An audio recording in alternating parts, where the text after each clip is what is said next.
Nagluluto ako ngayon guys ng ulam sa tanghali. Wala akong onion. So, yung spring onions lang. At saka luya. May kamatis. Ayos natin to guys. Marami kasi akong patula. Tapos, lagyan ng sardinas. Sarap na din. Nakikita kasi ako na marami nagluluto ng garon. Parang ang sarap talaga kumain ng may patula. Ayan, yun na natin bang konti yung ating nilata ko. Maganda yung naluto ng konti bago ilagay ang ating mga sangkap.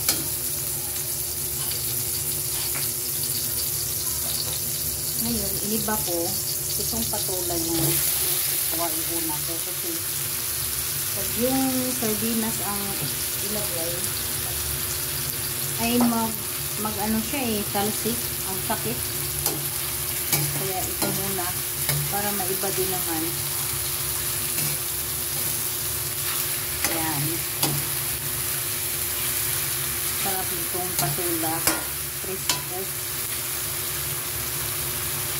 Ito talaga yung galing sa farm, no? Baga ay ano din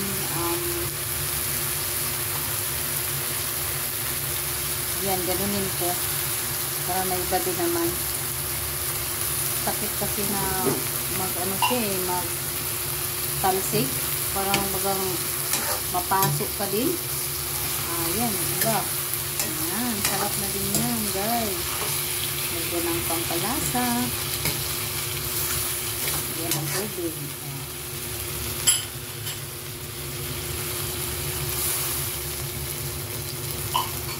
Ayan. Dagdagan natin ang konti kasi yung sikyo.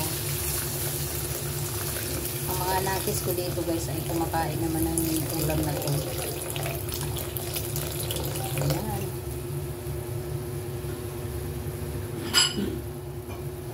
Ayan. Ang tawag nito ay sardinas with patula. Kasama yung sikwa. Yan, ang sarap na yan guys. Hindi ko lang matakpan siya. Ayan na natin na kumulo siya. Kasi pag kumukulo yan, ang sarap na. Ganun talaga yung pagluluto. Yung magluluto tayo na may gulay para masarap. Ayan.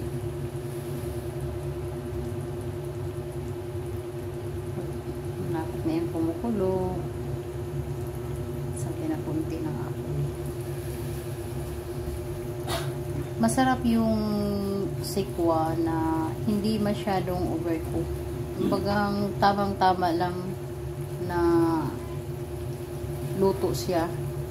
Kapag na-overcook kasi yung sikwa, hindi na nakikita na yung pagka-slice niya. Kumbaga na nawala na siya sa parang matunaw ganun pag ma-overcook na talaga siya. Yan.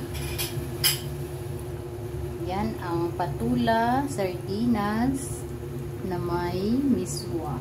Ang ulam natin ngayon sa tanghalian. Ayan